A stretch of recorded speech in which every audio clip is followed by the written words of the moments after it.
Okay, inabutan na tayo ng tagulan. Pero finally, ang scooter ng bayan, Honda Beat V3. Alright.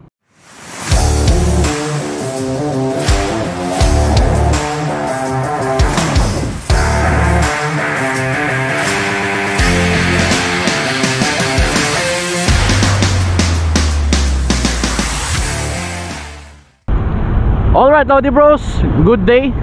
Kahit na medyo makulimlim, start ng tagulan. Goodbye El Nino na ba?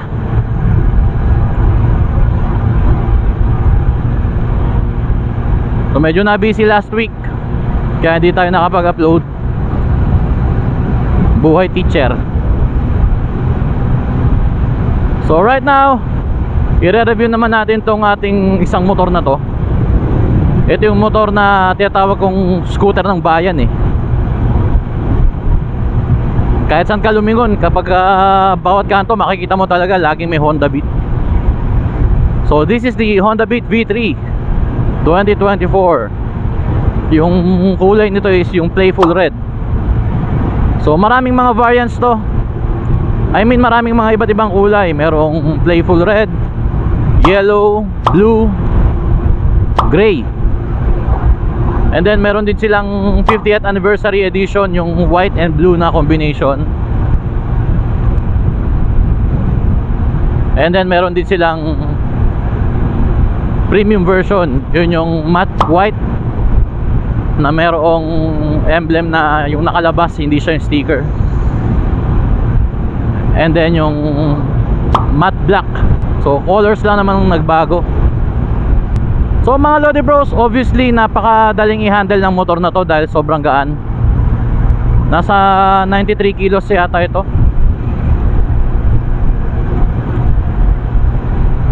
Daling laruin, no? Parang laruan eh. So far parang ito yung pinaka maliit na vlog ko ng motor sa ngayon.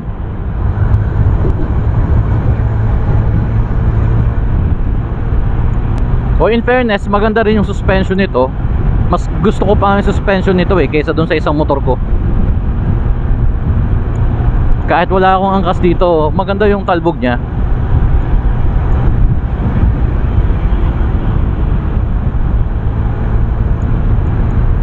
Ang ganda ng handling, oh.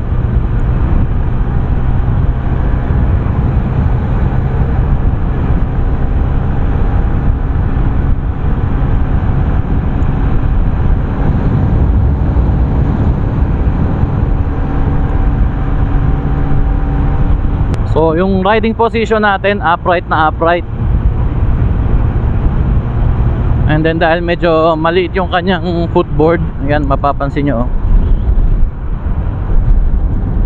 Size 11 ang paa ko. So halos eksakto lang yung size ng shoes ko doon sa footboard. So halos hindi ko na siya may adjust.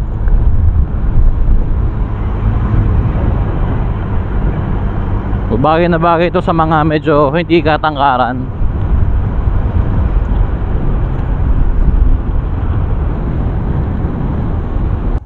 Alright, Honda Beat V3 acceleration and top speed test in 3, 2, 1, go. Okay, andun yung initial na ano,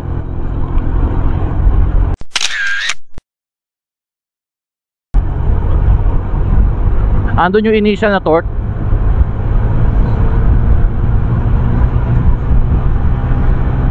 Okay naman yung torque nya.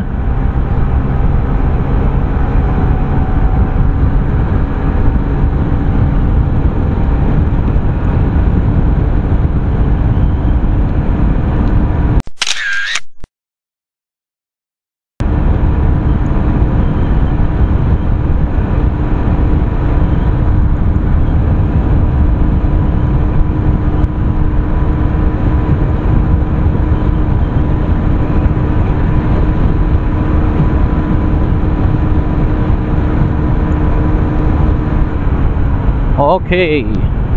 So tansya ko mga 102 hanggang 103 kph yung top speed natin. I'm 85 kilos. 5'9.5" ang ating height. So kaya naman ng motor ang 102 hanggang 103 kph, pero medyo matagal nga lang niyang kunin. Okay, napansin ko lang dito sa motor na to, from 0 to 40 maganda yung hatak niya, pero from 40 to 70 kph ramdam ko medyo nagiging malamya na siya eh. And then pag nag 70 kph above na siya, medyo kumbaga nakukuha na niya yung momentum, nabubuhay na naman yung engine, mafe-feel mo na naman yung lumalakas na naman siya. Kumbaga kung meron itong cambio, let's say meron itong mga gears, yun yung pinakamadaling explanation doon, is yung parang nag-short shifting siya, hindi pa niya nare-reach yung certain RPM, nag-change na siya ng higher gear. So parang kumbaga yun yung pinaka-way niya para maging matipid siya, hindi yung sigaw na yung engine bago lilipat siya ng mas mabilis na setting ng pulley. So yun yung na-feel ko sa kanya, kaya siguro napakatipid ng Honda Beat, kasi medyo sinacrifice nila ng konti yung torque. Nasa 9.2, well not bad kung pang biyahe-biyahe sa city, then may konting medyo malayo-layo. In fact, naibiyahe nga namin to ng 400 kilometers kasama ko si OBR eh. Pero talagang mafe-feel mo na bitin siya sa torque. Yun lang, kagandahan sa motor na to, dahil yung setting ng kanyang pulley is high speed. Pagka pumalo ka na ng mga 70 to 80 kph, feel mo talaga meron pa siyang ibubuga eh, may ibibilis pa siya, kaya matipid. Yeah, smooth naman yung andar niya, okay naman. Yun lang, medyo mas mafe-feel mo yung vibration nito kung ikukumpara mo sa ibang scooters. Hindi ko alam siguro yung talagang design ni Honda eh. Kahit yung PCX or ADV, mas ramdam ko yung vibration ng mga makina nun eh, lalo kapag nakahinto, nanginginig talaga. Kung ikukumpara ko sa ibang motor ito 110cc, pero yung vibration niya ramdam ko, ito sa andar ko na 60 to 70, ramdam ko na kaagad. Tapos kahit nakahinto, mafe-feel mo talaga yung vibration niya. Hindi man masyadong big deal, pero mapapansin mo lang rin talaga. So ayan ang ating motor mga Lodi Bros, the Honda Beat V3 Playful Red. Ganda rin, di ba? Cute lang.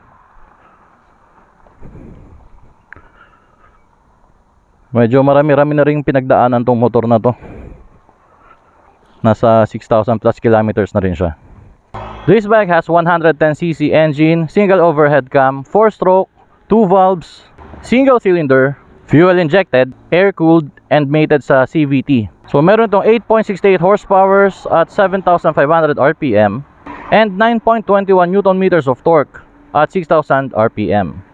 So gaya nga ng sinabi ko kanina mga Lodi Bros, itong motor na to, yung initial power niya from 0 to 40, okay na okay eh. Pero dahil nga yung setting ng kanyang CVT is naka high speed, pagpatak niya ng mga 40 kph and above hanggang 70, medyo nagiging malamya yung arangkada niya. So kailangan medyo pag-isipang mabuti bago overtake, lalo na kapag medyo malaking sasakyan yung overtakean mo. Pero kapag naabot mo na yung 70 kph, parang nabubuhay na naman yung engine. Ang kagandahan sa motor na to, small but terrible. Kasi kaya na sabihin mong maliit lang siya, pero pumapalo siya ng 100. Actually 102 to 103 kph yung naabot kong speed dito kanina. In fact, mas malakas pa o mas mabilis pa to kaysa dun sa isang motor namin na halos di nga umabot ng 100 yun unless na pababa. Pero syempre doble ingat, di ba? And then sa front we have single disc brake, single pot caliper na Nissin, and then yung standard lang na telescopic fork. Then ang size ng gulong sa harap is 80-90-14. And yung kanyang rim is parang inspired ito ng Click 150 eh, yung naunang Click 150. And then sa rear we have the impressive monoshock na napaka smooth lang ng kanyang talbog. And then sa gulong naman is 90-90-14 ang kanyang tire size. Standard na drum brake. And by the way, tubeless pala itong mga gulong na to. And then ang kagandahan din sa motor na to is bukod sa kanyang electric start, meron siyang kickstarter pa rin. So kahit low bat, kayang umandar. Sa instrument panel mga Lodi Bros, actually isa to sa pinaka simpleng motor na nakita ko. halos wala kang makikita mga impormasyon dito na kung ano eh. Yung mga pinaka-importante lang talaga. So check natin. So ayan lang, speedometer. Tapos meron tayong odometer and then fuel gauge. And then that's it. Wala siyang trip meters. And then meron tayong high beam indicator dito. Bidirectional na turn signal lights. Yan, left or right, yan lang yung ilaw. And then meron tayong check engine light dito. And meron tayong eco indicator dito. So dito yung magiging basehan natin kung tipid mode mo yung andar natin. Iilawin na green. Kapag walwal ka, so syempre hindi yan iilaw. And then meron tayo ditong bulsa na hindi masyadong malalim, pero kahit papano mapaglalagyan mo na rin yan ng mga like cellphones. Pero syempre ingat-ingat pa rin tayo dahil pwedeng tumalbog dyan or tumalon at mahulog, lalo't na lubak. And then dito sa susian meron tayong shutter key. And then para sa seat, yan, isang pihit dyan. And then ito kagandahan sa V3, pipindutin mo na lang to. Sa older version wala eh. At yan ang itsura ng seat natin. So wala siyang lalagyan ng mga documents or whatsoever. So dito ko na lang nilagay yung sa akin sa lalagyan ng tools. And then meron tayo ritong Phillips screw na combination ng screwdriver na yan. And meron tayo ritong pangtanggal ng spark plug just in case. Ang kagandahan dito mga Lodi Bros, kahit hindi kasya rito yung helmet na standard, pero nilagyan ni Honda ng uka dito para kahit papaano magkasya yung bao or nutshell na helmet, kaysa totally wala kang mailagay. So na-testingan ko na yan, kasyang kasya dyan yung mga nutshell na helmet. Uunahin mo lang isalpak yung kabilang side dito, then bago mo ipupush pababa. Pero meron pa rin tayong helmet holder dito, dalawa. Yan, may sabitan tayo dyan. And then balik tayo dito, meron pala tong 12 volt na socket, pero kailangan mo ng adapter. So bili ka lang, marami yan online. Alright, so forward controls naman tayo. So we have the high beam and low beam switch, horn, wait, and turn signal lights. Wala siyang hazard. And ito naman ating electric starter switch. Then an adjustable brake lever sa rear and sa front, non-adjustable din. But we do have yung ating brake lever lock. So pagka magpa-park tayo at medyo palusong or paahon, at least hindi ka basta-basta abante. Then pipigayin mo lang ito, release na siya. Okay, sound check. So silent starting din siya, syempre. Honda Beat V3 exhaust, sound check.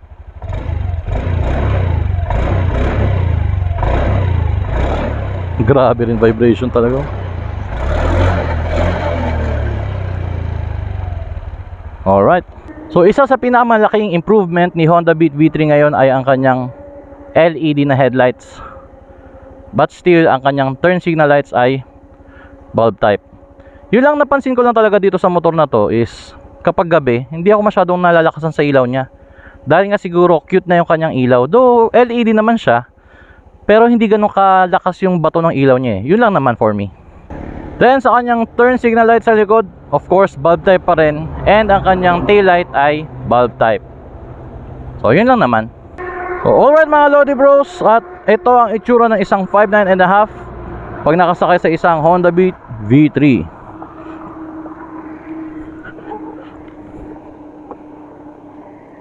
Upright. So ang timbang ng motor is 93 kilos curb weight. And kanyang seat height is 740 millimeters. So design na design ito para sa mga hindi masyado matatangkad na mga riders, lalo na kapag beginner ka. Pero yun lang, wag mong i-smallin tong motor na to kasi nga small but terrible. Kahit sabihin mong maliit ang motor na to, ay pumapalot ng 100. Ang isa sa pinakamagagandang features ng motor na to is napakadali niyang i-handle dahil bukod sa magaan, abot mo yung upuan, at the same time is very compact yung feeling mo pag dinadrive mo yung motor na to. Actually, nasanay ako dun sa isang motor namin na medyo may kalaparan eh. Tapos nung kinuha ko to sa kasa, pagsakay ko parang feeling ko nakaupo ko sa isang laruan or parang e-bike. Pero napakaganda ng motor na to. And then sa footboard, yan. So size 11 na aking shoes, kasyang kasya. pero halos wala ka ng adjustment na magagawa dito. Talagang ito na to. So yun lang, kapag medyo may kalakihan yung sasakay dito, talagang may pagka-cramped yung feeling. Pero kapag ang height mo is 5'4", 5'3", 5'2", kahit 5 flat ka pa, no problem. At dahil nga compact at magaan lang ang motor, napakadali itong i-center stand. So kahit walang hawak-hawak, tapakan mo lang, konting puwersa. Alright. So ano ba yung mga significant changes na nangyari from the older version kung i-compare natin dito sa version 3 na to? So unang-una is yung kanyang headlight. From bulb type dati, ngayon ay LED na. Pero headlight lang, hindi kasama dyan yung turn signal lights tsaka yung tail light nya. So yun nga, yung complaint ko is hindi lang masyadong malakas para sa akin ha. Medyo nahihinaan ako dun sa ilaw nya. Eh ano nga ba na may expect mo, maliit yung kanyang headlight. But still a good upgrade. Upgrade pa rin naman yun. Pangalawa is yung kanyang front. Mapapansin nyo, meron siyang parang air intake na maliit. Yan, kung ikukumpara nyo sa dating version, wala yan. May maliit na butas ngayon dyan. So hindi ko lang alam kung sobrang functional ba yan or design lang. And then yung kanyang rim, so hango yan sa Click 150 sa pagkakaalam ko Iba kasi yung design dati, ganito Yan. And then pangapat, yung kanyang instrument panel na mas maliwanag. Yung old version kasi is orange yung backlight nya.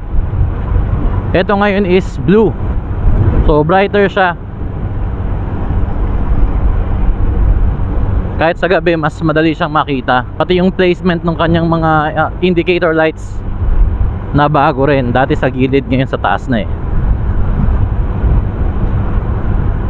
And then yung kanyang brake lever lock, yung dito, yan. Yung kanyang brake lever lock ngayon is mas malaki na kung i-compare dun sa older version na mas maliit. And then dun sa may bandang likod din pala, yung ilaw niya para sa plate number, yan, nagkaroon siya ng parang ilong sa likod. May pahaba. Before kasi wala Tapos yung lalagyan ng kanyang battery sa floor or sa footboard, before nasa may bandang side, ngayon nilagay na nila sa gitna. And then sa may bandang harap, yan, kitang kita naman yung pindutan para ma-open mo yung under seat storage. Same pa rin naman yung kanyang capacity, pati sa fuel. And also meron din siyang 12 volt socket dito. So sabi nila lalagyan din daw yan, pero para sa akin parang wala naman siyang silbi. Kasi parang wala kang mailalagay dito barya or mga tinupi-tuping papel. Pero kung paglalagyan mo yun ng mga ibang bagay, walang magkakasya dyan. So ito na lang ilalagyan niya. Dati meron dito, yun nga lang mababaw. Pero ngayon kahit na mababaw, wala. Ginawa na siyang 12 volt socket. So bibilihan mo na lang ng adapter. Good pa rin. And then ang hindi nyo agad mapapansin yung engine nito nagbago rin. Dati kasi yung version 1 and version 2, pati yung Honda Scoopy, pare-pares ng engine yan. So nagtaka ako, first change oil ko sa Akasa, akala ko 800 ml yung ilalagay na engine oil, pero ang nilagay nila is 650. Kaya nagtaka ako, sabi ko bakit 650 na? Yun pala yung engine nito at yung engine ng Honda Genio. Yan, na-review na rin natin yan, check nyo na lang. So isa lang engine ng Honda Genio tsaka ito. At ang kanilang engine oil capacity is 650 ml na lang.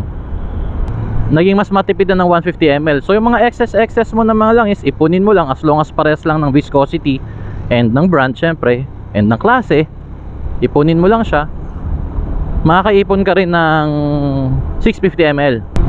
So by the way, meron pala itong fuel consumption na 65 kilometers per liter. Guaranteed and tested ko na yan mga Lodi Bros. Nung nagbe-break in ako, umabot pa nga ito ng 67 kilometers per liter pero takbong 50 lang talaga.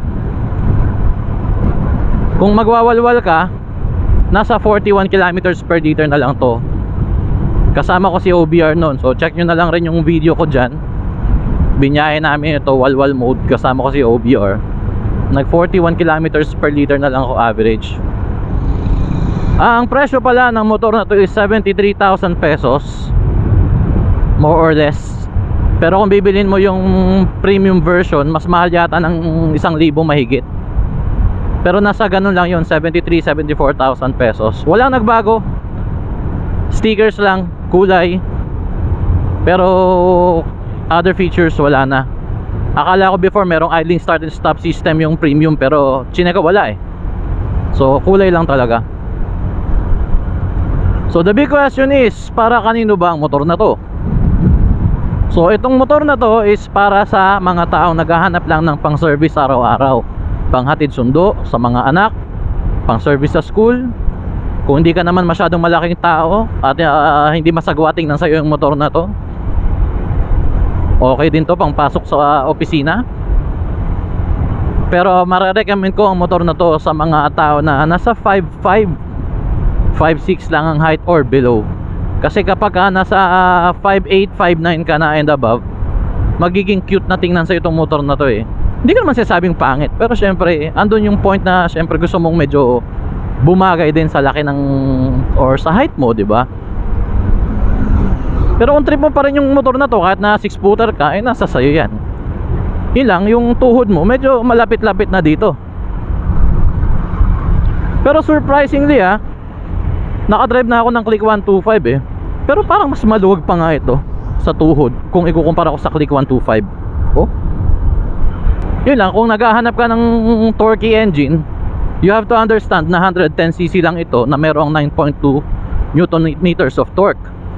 So hindi masyadong mind-blowing yung kanyang torque talaga, dahil ginawa lang ito pang commute lang talaga. Yun lang, kung practical ka, gusto mong matipid na motor tapos hindi masyadong masakit sa ulo gamitin. In fact, sa mga angkas riders, mga deliveries, marami nang gumagamit nito eh. O yan puro Honda Beat. Kaya scooter ng bayan ang tawag ko rito eh, kasi lalo na dun sa bayan, kaliwat kanan Honda Beat. So if you like this video, please don't forget to like, share and subscribe. Pasensya, medyo na-delay tayo ng vlog dito. Alam ko may mga nag-aabang din. So shoutout sa lahat ng mga subscribers natin. And this has been your bro nagsasabing always ride safe and stay alive. God bless.